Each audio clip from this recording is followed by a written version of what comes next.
wareegama Ali Birraan kafale eenyumti kee kafaluu dandeessa. Awwanni dhaale onni kun biyyee galee gootowwan keenya kun mana hidhattee ugguraman gaafaati lafan laftee isaa waa meeqa jette san silaa qaleetiin si darbaa. Jaalala obboleessa qalbiirra nu keesse obbolaa wallee bottuufa godhi hooteesse biyya biyyaa fi. Si godha mataa kee kana keessa jechaaniin si dhawa.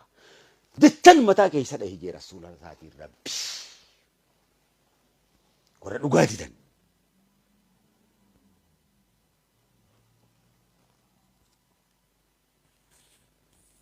Ifa. Kanaaf. Qawween kiyya kanarra wallaggaaf hin tolle. Waan biraatii miti loowwan kiyya kanaaf hin eeyne.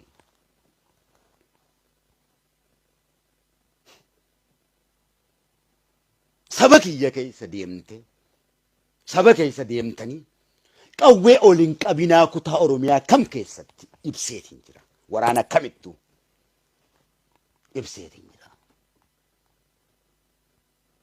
Ummata sababbii dhummaatii ittiin tahina iddoo kana hinjifanne iddoo kana hinjifanne hin ja'in hin dhaqin. Waraanaa fi addunyuma kana keessatti waraanni ummatatti makame ummata keessaa qawwee oliin qabu ummata san rukuchisiisuudha yoo diina ummata sanii ta'e malee seera bilisummaa waraana bilisummaa Oromoo keessas akka leenjii keenyattis naamusaa fi adaba waan ta'eef akka itti leenjifamne isuma kana. Kanuma akka itti leenjifamne isuma kana. Leenjii saniin ala adaba naamusa diigdee waraana keessatti fuutee ummata keessatti qawwee ol qabsiiftee sababii dhumaatii diina wajjin loltuu ummata taasisuun ergama diina sanii qabaachuudha malee ummata saniif tumsuu hin ja'amu. Ifa. Dhugoomsi Oromoo. Ummata Oromoo irratti hin ja'amu. Mirga guutuudhaan qaba waan ta'eef dubbachuudhaaf ani odaan bultum kan seeraan ragge kan seenaadhaan uummanni Oromoo raggaasise kan eenyumtinuu shaaruu hin dandeenye barcuma kiyya kabajamaa gubbaa'ee. Ifa.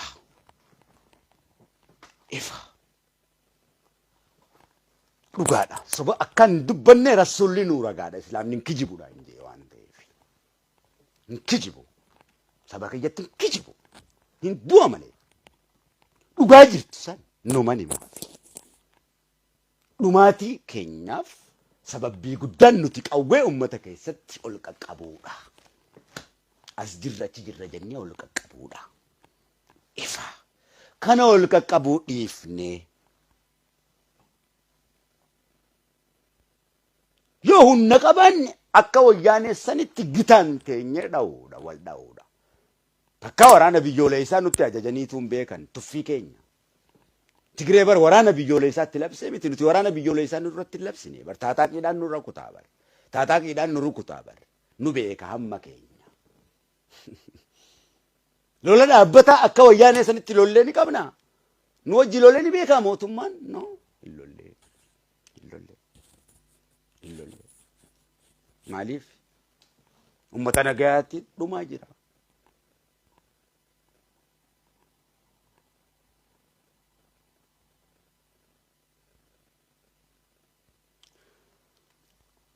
Kanuma.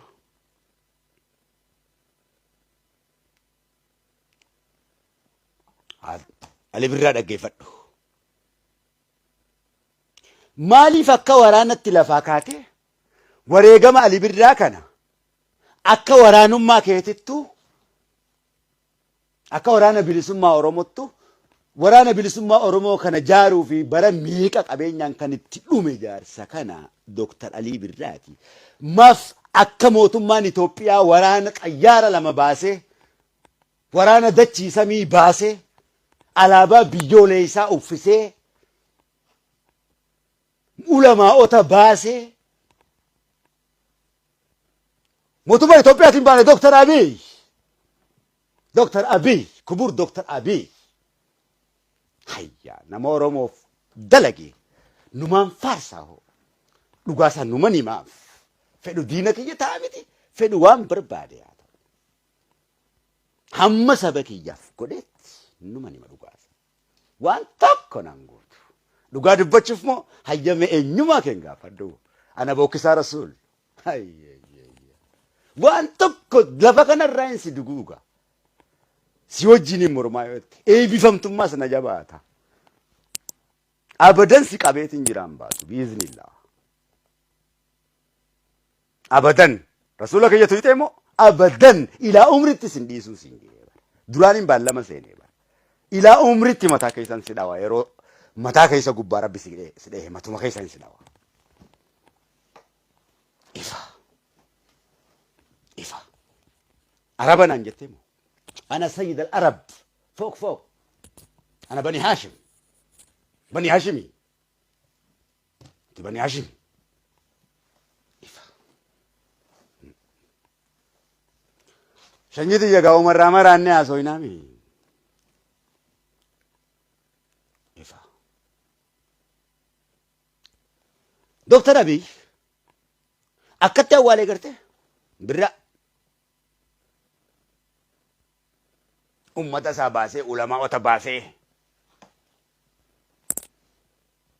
alaabaa Itoophiyaatti maree jechuu barbaadda alaabaa tantee mee dhiira taatee dhuftee maammariin alaabaa qabdaa alaabaan kee akka kami maan fidin yoo dhiira taate maatti mariin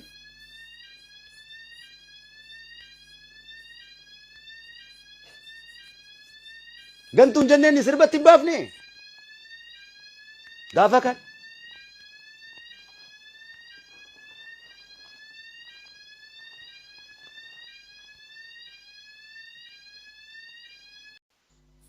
dhumaatii wallaggaatiif isaafni kan maa baaftee waraana san baaftee maa waraanan hin dabaalin bosona keessatti jechuun dandeenyu kabajamtuudhaan miti jechuun dandeenyu akkuma alaabaan keenya kabajamtutti isiis alaabaa kabajamtuudhaan awwaalame jechuu keenya ifa dhugaadha akka mataa keenyatti akka oromootti alaabaa keenya qabna akka biyyoolessatti biyyattiin alaabaadha qabdi kabajamtuu sunis dhiigaan dhufte isii dana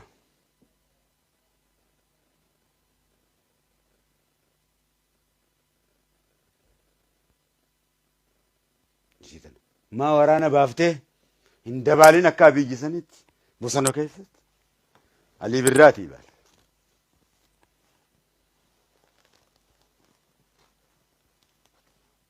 warri hamma namaa beeku akka hamma namatti awwaalanii jiran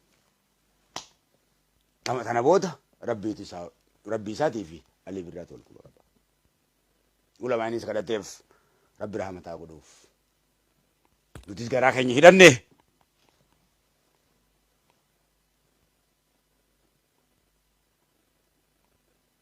osoo wareegamuu mitii siin jee bara osoo wareegamuu mitii haadhatee duratti kana rasaasaan si dhawanii wareegama alii birraa wareegame tokkoon kee wareegamte hin beektu haadhatee duratti siin jee bara kanatti rasaasaan silaa si dhawanii isaa wajji wal qixxaachuu hin dandeessu dubbii gabaa godhan siyaasa alii birraan Somaaleedhaaf hangafa akka muuziqaatti Somaaleedhaaf hangafa wallisaa muuziqaa afaan Somaaleeti Azareedhaaf hangafa Amaaraaf hangafa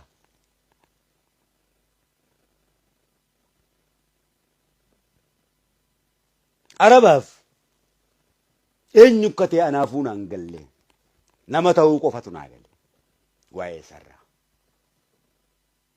kana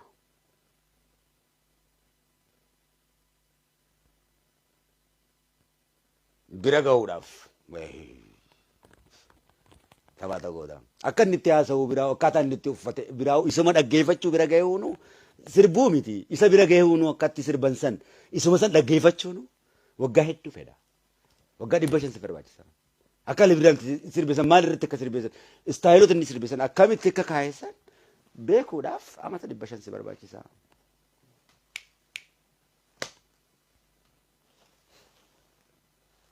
baleessa addunyaan tun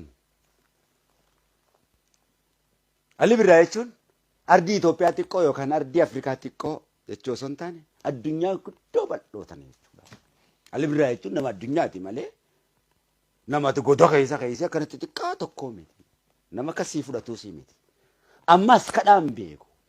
Kadhaan beeku. Ali Birraan gargaarsaa fi jinni jaangaati waan jettuun kanan beeku. Yoo isaaf gooteef ni gootaaf malee marri yoo si godha marri yoo si godha innaan kabalan si dawaa. Nama jala harka qabachuu kanaaf gunachuu hin beeku. Nutu isumatti baane jechuudha kiyya kadhaata nan beeku. Gara kiyyaan du'a hedduurraa kana oolche doktara.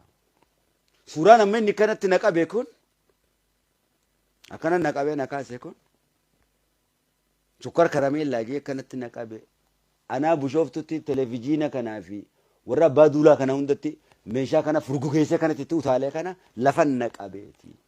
Niin oowwa waan ta'eef suuraan sun abbaa fedhetu beeka. Abbaa fedhetu beeka.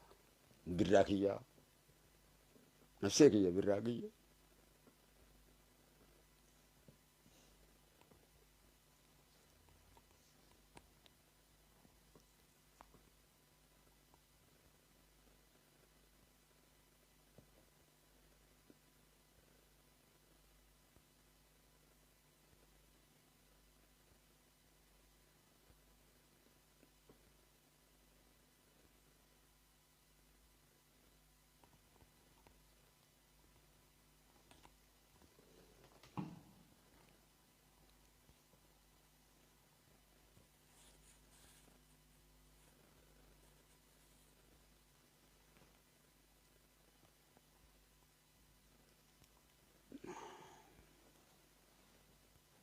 Biyyuma akkam akka rabbi na fide biyyaan isatti awwaallachuu hin dandeenye biyyaan akkam akka isa akka rabbi na kaa'e donno.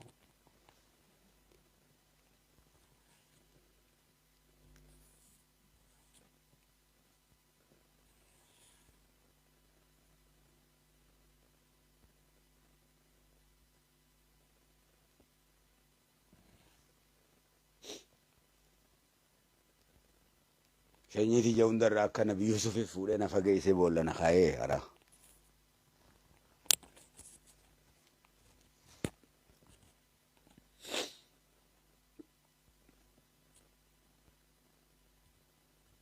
Taa'eetuma akka maraatatti dirreerra lafan lafu hoggaa shanyina dhumte jirraa lafan lafu akkanumatti. Subhaanallah alhamdulillah.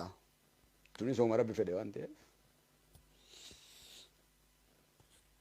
Watak.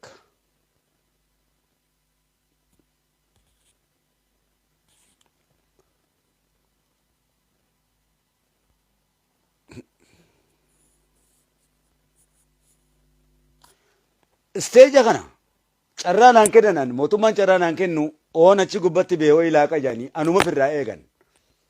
Harre diidoo leenca gartee fi mootummaan anuma qallaa kana kan barra saasaan dhahee kabala tokkoon kuffisan kan.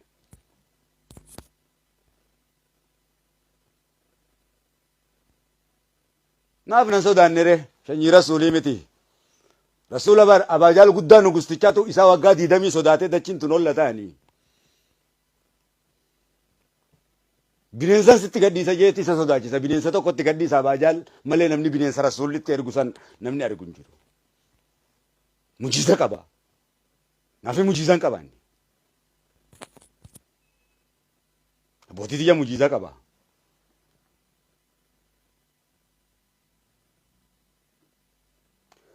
Natti hin dhiisan. Artistoonni Oromoo kun hundi ni beekan. Natti hin dhiisan anuma ofirraa eegan. Hundarraa anuma ofirraa eega warri mootummaa kun.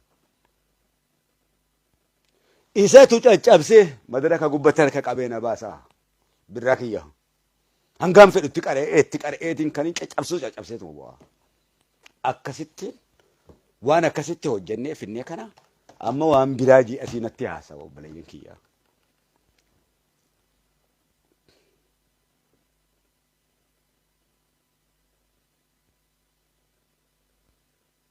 Haqni kunu nama dhiisaa.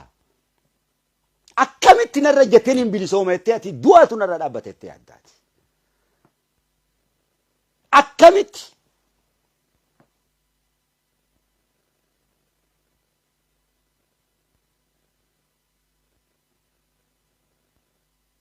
nurra jettee moo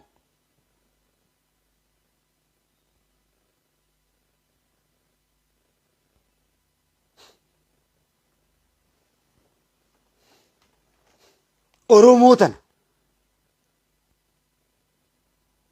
Oromootana. Jimaadhaan garaa isaanii hidhataniiti. Walaabdi qophaa'aadha abbootiin teenya. Wallagga keessa akka da'aawatti deemaa. Baalee keessa akka da'aawatti deemaa. Arsii keessa akka da'aawatti deemaa. Boorana keessa akka da'aawatti deemaa. Harargee keessa akka da'aawatti deemaa. Shawaa keessa akka da'aawatti deemaa. Ilmaan Oromoodhaa barsiisan akka Harargeedhaatti. Gootawwan Oromoo kun kwaalitiin ummata Oromoo Harargee guddaan akka Oromootti qabu isa kana. Beelaa fi dheebuu itti obsanii dammeeysan. Hanga anattu dammeeysine garaa keenya hidhannee bakka ilmi namaa rasaasaaf seenuu hin dandeenye seennee leenjifne ilmaan Oromoo isa kana nu harkatti laayixan jechuu keenya.